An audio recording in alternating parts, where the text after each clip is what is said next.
Libro El chico de las fiestas, la historia de Sansón.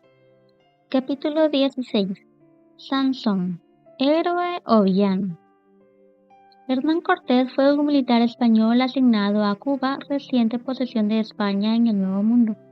Cuando se enteró de que habían grandes riquezas en la tierra que se localizaba hacia el oeste, decidió insubordinarse a Diego de Velázquez y en 1519 organizó una expedición a lo que hoy es México. Entonces, con solo 300 hombres, se dispuso a observar cuidadosamente la tierra hasta llegar a la gran Tenochtitlán, capital del Imperio Mexica que asombró a los europeos. Cortés vio su oportunidad en las diferentes tribus que vivían bajo la hegemonía de los mexicas, los aztecas. En poco tiempo, logró unirlas en contra de sus opresores bajo un liderazgo brillante. La conquista de México era solo cuestión de tiempo. En enero de 1521, en medio de un imperio mexica que se desmoronaba estrepitosamente, Cuauhtémoc ascendió al poder. Los españoles estaban a punto de tomar Tenochtitlán, después de un sitio de casi 4 meses. Finalmente, el 13 de agosto de ese año, la resistencia se tornó imposible y Cuauhtémoc intentó huir en una canoa, pero fue capturado. Al enterarse Hernán Cortés de que el último emperador azteca sabía dónde estaba el tesoro de Moctezuma, trató de convencerlo para que le revelara el secreto y apoderarse del botín. Sin embargo, el joven monarca decidió ocultar el sitio al ambicioso conquistador, de modo que fue sometido a los más brutales métodos de tortura para sacarle la verdad. Uno de ellos consintió en que le quemaran los pies. Junto a él se encontraba el soberano de Tlacopan, que miraba con angustia sus propios pies mientras el fuego se acercaba. La tortura era dramática y los hombres no soportaban más el dolor. Entonces, ante los gritos que profería su compañero de tortura, Cuauhtémoc respondió: ¿Acaso estoy yo en un lecho de rosas? Después, con los pies quemados, lo hicieron caminar mientras su piel se desprendía lentamente, pero nunca reveló su secreto. A pesar de torturar a un buen número de indígenas, Cortés nunca encontró el tesoro de Moctezuma. Las historias de su crueldad en contra de todos aquellos que se le oponían, ya fueran nativos o españoles, llegaron hasta el viejo continente causando indignación en Carlos V, quien le retiró su apoyo. Ningún otro conquistador consiguió tanto para el reino de España, pero ningún otro recibió de su parte tanto desprecio. Hasta el día de hoy, la figura de Hernán Cortés sigue inmersa en la polémica en cuanto a si fue un héroe o un villano. Durante el siglo XVII, el conquistador era presentado como un gran héroe debido a su afán evangelizador. No obstante, conforme avanzó el proceso de independencia en México, se consolidó la leyenda negra española, destacando los grandes abusos sobre los nativos. ¿Qué se puede decir hoy de este hombre? ¿Un líder brillante con una vitalidad y energía poco comunes? ¿O un cruel tirano que abusó del pueblo que no lo recibieron como un enemigo? En el año 2015, Alicia Mayer, entonces directora del Centro de Estudios Mexicanos en España, declaró que Cortés no había sido ni héroe ni villano, sino un hombre extraordinario. Sí, Cortés fue por encima de su leyenda un personaje con virtudes y defectos, que vivió en medio de luces y sombras. Un personaje sui generis. Sansón es uno de los personajes más pintorescos de la Biblia, pero al mismo tiempo uno de los menos estudiados. Cuando decidí escribir este libro, me di a la tarea de investigar cuántas obras se habían escrito sobre este hombre. Para mi sorpresa, me encontré con que la mayoría de los textos publicados sobre Sansón son libros para niños que destacan la fuerza del héroe hebreo, dando unas breves pinceladas al resto de la historia. Pero encontré muy pocas obras que reflexionaran sobre su vida. De alguna manera, eso me animó a elaborar mi propia investigación. En el camino de escribir este libro, me he encontrado varias veces con dos opiniones polarizadas sobre Sansón. Aquellos que lo consideran un hombre que se arrepintió genuinamente y otros que critican sus numerosos fallos. Es decir, hay quienes lo consideran un héroe y otros un villano. Al final, ¿es un buen ejemplo para los creyentes o no? Un reconocimiento muy especial. Una de las partes más significativas del Nuevo Testamento es Hebreos 11. Ahí se hace un reconocimiento a los grandes héroes de la fe en el Antiguo Testamento. Por supuesto, ahí están Abel, Enoc, Noé, Abraham, Sara, Isaac, Jacob, José, Moisés, David, Gedeón, Jefté, pero también aparece Sansón. ¿Qué te parece? Sansón es un miembro de la galería de los héroes de la fe de las Escrituras. Por si fuera poco, recibe elogios que incluyen frases como estar entre los hombres de los cuales el mundo no era digno. Más de una persona se puede molestar y enlistar las evidentes faltas de la vida de Sansón. Es cierto, es fácil juzgar y condenar a este hombre por sus errores. Lo difícil es verlo como un ejemplo de fe. ¿Acaso no debería ser una persona que ejemplifique la fe algo así como un ser inerrante? Pues no. La Biblia dice al respecto. La ley pues se introdujo para que el pecado abundara, pero cuando el pecado abundó, sobreabundó la gracia, porque así como el pecado reinó para muerte, así también la gracia reinará por la justicia para vida eterna mediante Jesucristo, Señor nuestro. Romanos 5, 20, 21. El arrepentimiento de este hombre deja ver los alcances del poder de Dios en la vida de un ser humano. El hecho de que el Señor le haya dado una última oportunidad para cumplir su misión revela cómo Dios trata a los pecadores que se arrepienten. Timothy Keller lo dice de esta manera: solo los que admiten que son injustos reciben la justicia de Cristo. Solo los que saben que su vida y su fuerza son suyas únicamente por gracia no viven en las garras del temor, el aburrimiento y el abatimiento. Solo los que conocen su propia debilidad son capaces de conocer la fuerza interna que Dios da, la fuerza que nos permite evitar las situaciones peligrosas de la vida de Sansón: orgullo, lujuria, ira, vergüenza y complacencia. El autor de Hebreos considera que Sansón es un ejemplo de fe, digno de colocarse junto a los personajes más destacados de la Biblia. El chico de la melena nunca puso en duda que Dios fuera su fuente de poder, especialmente al final de su vida. La palabra de Dios nos asegura que el último recuerdo que debemos tener de este personaje no es el de un esclavo de las pasiones, sino el de un hombre de fe. La tradición posterior a la muerte del héroe hebreo se refiere a la redención de Sansón, el hijo de Manoah. Incluso se dice que en Deuteronomio 34:1, Dios mostró a Moisés las grandes victorias de Sansón, el hijo de Manoah de la tribu de Dan. También se recuerda la oración de Sansón en un momento crítico de su vida y se afirma: tú aceptaste el sacrificio de Sansón en su ansia ante la transgresión. Grandes lecciones para este tiempo. La vida de Sansón nos da importantes enseñanzas sobre cuestiones como los peligros de jugar con la tentación y el pecado, los alcances de la presunción y de cómo enceguece a los creyentes, el impacto de la vida sentimental en la relación con Dios, la influencia de las amistades en la vida espiritual, la misericordia y fidelidad divina ante los fracasos de los siervos del cielo, entre otras. En el marco de la vida de Sansón hay una declaración que me resulta especialmente significativa.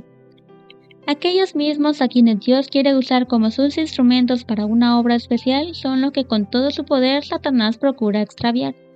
Nos ataca en nuestros puntos débiles y obra por medio de los defectos de nuestro carácter para obtener el dominio de todo nuestro ser, pues sabe que si conservamos estos defectos, Él tendrá éxito. Pero nadie necesita ser vencido.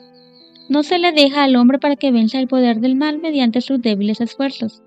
Hay ayuda puesta a su disposición y ella será dada a toda alma que realmente lo desee. Los ángeles de Dios que ascienden y descienden por la escalera que Jacob vio en visión ayudarán a toda alma que quiera subir hasta el cielo más elevado. Aquí hay por lo menos 5 importantes afirmaciones. 1. Los instrumentos de Dios son objeto de especial ataque de Satanás. Esto es algo que nunca debiéramos olvidar. Los ataques del diablo se dirigen a personajes clave en el plan del cielo. Él no pierde el tiempo molestando a gente irrelevante de la iglesia. Más bien va por los peces gordos, los que marcan diferencia, los que impulsan al pueblo de Dios a predicar, estudiar y respetar las escrituras. Esos sí que son peligrosos para el enemigo de Dios. Procura golpearlos donde más les duele, destruyendo su liderazgo, afectando sus matrimonios, tentando a sus hijos. Todo siervo de Dios tiene que ser consciente de esta realidad.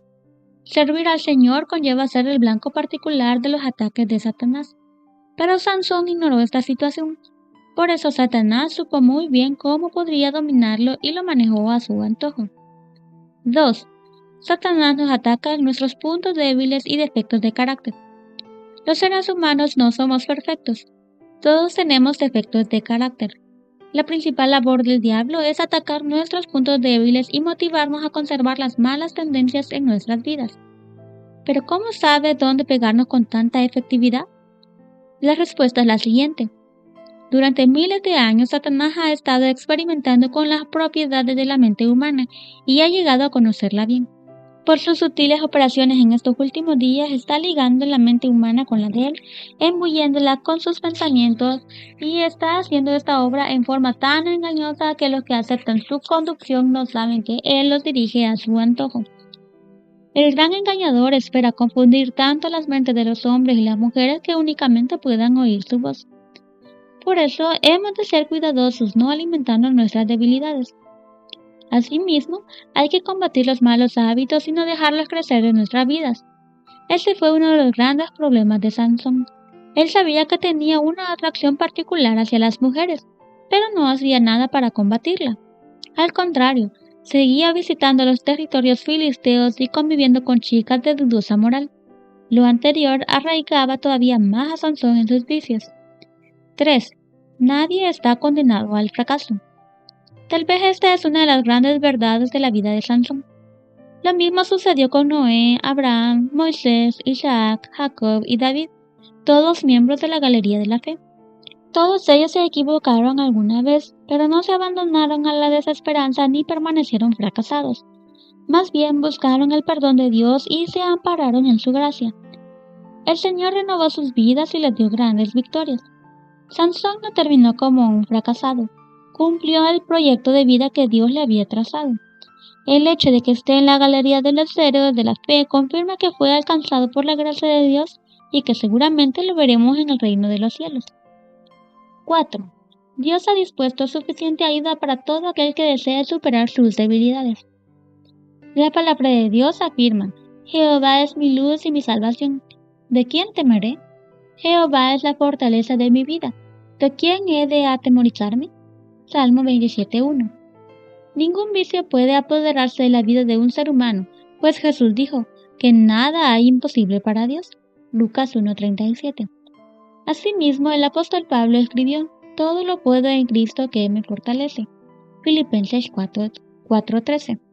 Satanás se vale de los defectos de carácter para obtener el dominio de todo el ser, y sabe que si se conservan estos defectos, lo logrará. De ahí que trate constantemente de engañar a los seguidores de Cristo con su fatal sofisma de que le es imposible vencer. Pero Jehová presenta en su favor sus manos heridas, su cuerpo quebrantado, y declara a todos los que quieran seguirle: bástate mi gracia. 2 Corintios 12:9. Llevad mi yugo sobre vosotros y aprended de mí, que soy manso y humilde de corazón, y hallaréis descanso para vuestras almas, porque mi yugo es fácil y ligera mi carga. Mateo 11:29 y 30. Entonces, nadie considere sus defectos como incurables, porque Dios concederá fe y gracia para vencerlos. 5. Los ángeles ayudan a quienes se esfuerzan por mantenerse del lado correcto. En el pasado, los ángeles ayudaron a Lot a salir de Sodoma, pero también sirvieron a Jesús después de que fue tentado en el desierto. La Biblia promete la ayuda de los ángeles para cuidarnos. Un personaje extraordinario. Al final de la historia, Sansón no termina como héroe ni como villano, sino como un personaje extraordinario. ¿Por qué? ¿Acaso por su fuerza sobrenatural, su habilidad para gastarle bromas a sus enemigos, su velocidad fuera de lo común, su personalidad atrayente, su valor para provocar a los filisteos, su aguda inteligencia? No. Creo que su gran legado se encuentra en su capacidad para reconocer sus errores, arrepentirse delante del Señor y tratar de cumplir la misión para la que Él lo trajo a este mundo. George Yusu hace una interesante evaluación del carácter de Sansón. Sansón era un hombre de Dios, aunque le pese a la antipática moral burguesa. ¿Era un pecador? ¿Qué duda cabe? No podemos preguntar incluso si será esta la razón que lo acerca tanto a muchos de nosotros y nos hace tan simpáticos a ese gigantón forzudo. La Biblia no lo excusa. Sus calaveradas son frecuentemente pecados. No solo es grosero, sino que además es atrevido y matón. Por muy justas que puedan parecernos sus cóleras, los asesinatos son asesinatos. y Sansón tiene sus manos manchadas de sangre, pero era sangre filistea. ¿Y le importaba a él la sangre filistea? ¿Le importaba a Israel en aquella época de lucha encarnizada por la vida? Olvidar el clima de guerra y barbarie general sería falsear toda acusación. Eran tiempos duros. Esto no quita que Sansón siga siendo un personaje simpático. Un hombre bruto no es necesariamente un hombre malo. Un impulsivo y apasionado puede ser la rectitud misma. Sansón hace duras jugadas y se divierte con ellas inconsiderablemente, pero no es mentiroso y jamás es cobarde. No todos serán así a su alrededor. Murió abandonado por los suyos. Algunas reflexiones son como sus réplicas en 15:3 y 11. Son muy elementales, pero nacen de un sentido vivo de la justicia. Paga siempre, no se queja, no acusa. Actúa como hombretón sencillo, enorme, travieso, intrépido, pendenciero y corredor de muchachas. Al llegar al final de este libro, te pregunto, ¿has reconocido tus principales debilidades delante de Dios? ¿Te has arrepentido de eso o te las pasas justificando tus faltas? ¿Has suplicado la ayuda del cielo para superar estas tendencias? ¿Has hecho los cambios necesarios para que tus puntos débiles no gobiernen tu vida? ¿Estás comprometido con Dios para cumplir la misión que Él te ha encomendado en este mundo? Estas son las respuestas que marcarán tu existencia.